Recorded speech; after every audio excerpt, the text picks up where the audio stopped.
भैया जी कहीं में आपका एक बार फिर स्वागत है। बातचीत के सिलसिले को जो एक बार फिर से जोड़ने के लिए मैं आपके बीच में हाजिर हूं।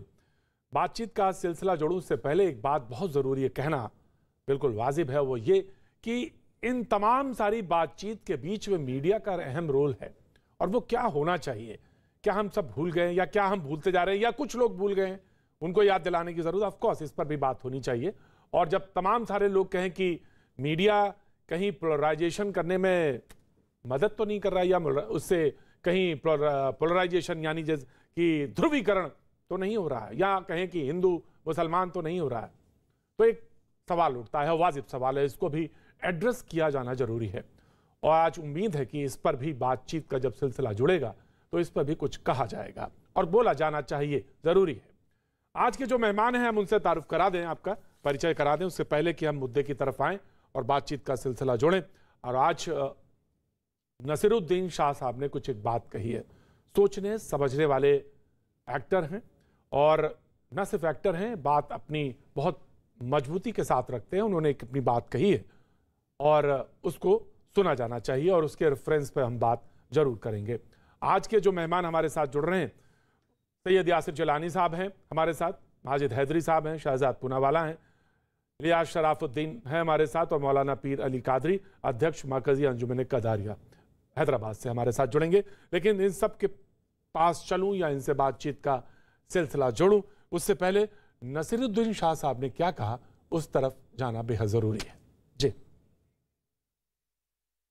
हालांकि अफगानिस्तान में तालिबान का दोबारा हुकूमत पा लेना दुनिया भर के लिए फिक्र का बायस है, इससे कम खतरनाक नहीं है हिंदुस्तानी मुसलमानों के कुछ तबकों का उन वहशियों की वापसी पर जश्न मनाना। आज हर हिंदुस्तानी मुसलमान को अपने आप से ये सवाल पूछना चाहिए कि उसे अपने मजहब में इस्लाह, रिफॉर्म और जिद्दत पसंदी, मॉडर्निटी चाहिए या पिछली सदियों के वहशीपन का इक़दार, वैल्यूज।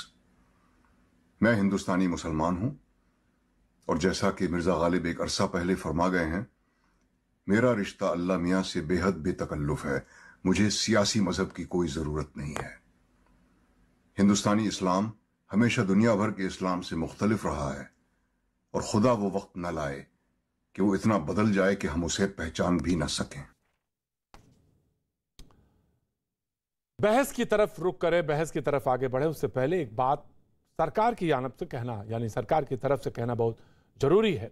और तालिबान पर सरकार का एक यानी मिनिस्ट्री ऑफ एक्सटर्नल अफेयर्स, विदेश मंत्रालय का जवाब, तालिबान से आगे बातचीत हो पर हां या ना का सवाल नहीं है कि बात हो या ना हो। हमने बात की है तो सोच समझ कर की है। दोहा की बैठक को बस बैठक की तरह ही लीजिए। तालिबान से बातचीत का मसला बहुत शुरुआती है। तालिबान आतंकी संगठन है या नहीं, यह फोकस नहीं है। अफगानिस्तान की जमीन का इस्तेमाल आतंक के लिए ना हो, और यह हमारी चिंता है और इसकी तरफ हमारी बात है। यह बात बहुत साफ तौर से वाजे की गई है। हमारे साथ जो मेहमान हमने आपका नाम बताया था, जो तारुफ कराया था, वो हमारे साथ मौजूद हैं। और मैं आज नसीरुद्दीन शाह साहब की जो बात है कि मैं हिंदुस्तानी मुसलमान हूं, मेरा रिश्ता अल्लाह मियां से बेतकल्लुफ है, मुझे सियासी मजहब की जरूरत नहीं है, हिंदुस्तानी इस्लाम हमेशा दुनिया भर के इस्लाम से अलग रहा है, खुदा वो वक्त ना लाए कि इस्लाम इतना बदल जाए कि हम उसे पहचान ना पाए। ये बात कही है उन्होंने। और हिंदुस्तानी मुसलमान अपने धर्म में सुधार चाहते हैं या नहीं, हिंदुस्तानी मुसलमान क्या पुराने वहशीपन के साथ रहना चाहते हैं, ये तमाम सारे मुताल्लिक हैं उन्होंने जो अपनी बातचीत में कहे हैं। सबसे पहले मैं अपने जो डिबेट है उसको खोलते हैं और लियाज शराफुद्दीन साहब जो इस्लामिक रिसर्च फाउंडेशन से हमारे साथ लगातार शोज में आए हैं, और आज जाहिर सी बात है मैं डिबेट का आगाज उन्हीं से करता हूं। आपकी राय और उसके बाद बहस शुरुआत करते हैं। प्रतीक भाई, दो तीन बातें अच्छे से समझ लेना चाहिए। पहली बात, इस्लाम जो है वो अल्लाह के कलाम कुरान और नबी सल्लल्लाहु अलैहि वसल्लम की हदीस और सुन्नतों का नाम है। हिंदुस्तानी इस्लाम, अरबी इस्लाम, अफगानिस्तानी इस्लाम, ऐसा अलग अलग इस्लाम नहीं है, एक ही इस्लाम है। कुरान हदीस वाला इस्लाम मक्का मदीना से जो निकला और पूरी दुनिया में, पूरी कायनात में जो फैला, वही इस्लाम है कुरान हदीस वाला। दूसरी बात कि इस्लाम को अल्लाह से बेतकल्लुफी से ताल्लुक का नाम लेकर बदल देने की जो कोशिश की जा रही है और मॉडर्निज्म के नाम पर अगर इसके अंदर कोई ऐसी चीजें लाई जा रही है जिसको अल्लाह उसके नबी ने पसंद नहीं किया है, तो वो इस्लाम नहीं रहता। आपकी मर्जी रह सकती, इस्लाम नहीं रह सकता। और तीसरी बात, वहशीपन रशिया का, यूएसएसआर का, नाटो और अमेरिका का था, जिसने 20 लाख से ज्यादा अफगानियों को खत्म कर दिया, मासूम बच्चों और औरतों को। दुनिया ने सवाल नहीं किया वो वहशीपन पर। नसीरुद्दीन शाह भी खामोश रहे। वहशीपन तो वो था।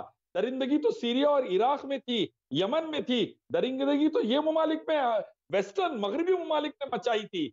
इस पर सवाल नहीं करे नसीरुद्दीन शाह। और अभी तालिबान जुम्मा 8 दिन नहीं हुए आके उनको वहशी करार दिए।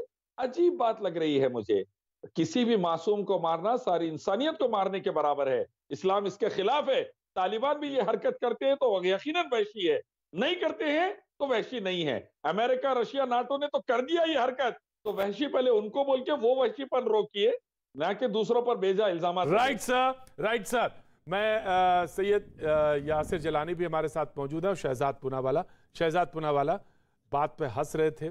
और ये जो बात थी, मैंने इस पर सुनी है बात कि अलग अलग नहीं है, एक ही इस्लाम है। तो ये कौन सा इस्लाम है जो एक इस्लाम से दूसरे इस्लाम को लड़ा रहा है? एक जगह पे दूसरे जो लड़ रहे हैं, ये कौन लोग हैं? कौन चौराहे पे फैसला सुना रहा है? कौन महिलाओं पे गोली दाग रहा है? ये तमाम कौन चीज़ें उठा के ले जा रहा है महिलाओं को? ये तमाम सारे सवालात हैं जो जरूर पूछे जाने चाहिए। और शायद इसी तरफ नसीरुद्दीन शाह साहब का इशारा था। और ये कहा था कि हम लोग जैसे रहते हैं गंगा जमुनी तहजीब के हिसाब से, उनका इशारा उसी तरफ था और उन्होंने वही बात कही थी। लेकिन शहजाद पूनावाला, आपकी बात 30 सेकेंड्स। प्रतीक जी, मैं इसलिए मुस्कुरा रहा था क्योंकि कुछ लोगों को नसीरुद्दीन शाह गुलफाम हसन के रूप में ही अच्छे लगते हैं, ऐसा महसूस हो रहा था। 2018 में नसीरुद्दीन शाह की बातों का समर्थन करने वाले आज किस तरीके से उन पर लानतें और फतवे जारी कर रहे हैं, वो मैं देखकर मुस्कुरा रहा था। बहरहाल आज वो विषय नहीं, विषय ये है कि नसीरुद्दीन साहब अच्छी कलाकारी करते हैं। मैं भी उनके कलाकार और फ़न का बहुत कायल हूँ। उन्होंने आज भी एक कलाकारी की है और उनके बयानों में 2 मुख्य चीज़ें उन्होंने कही है। उन्होंने कहा कि इस वैश्वीपन के जश्न मनाने का एक तबका काम कर रहा है भारत में। वो तो आपके शो पर और पूरे देश में आपने देखा है कि कौन थे वो लोग जो तालिबान को मानते हैं यार और करना चाहते हैं उनका PR। और दूसरी बात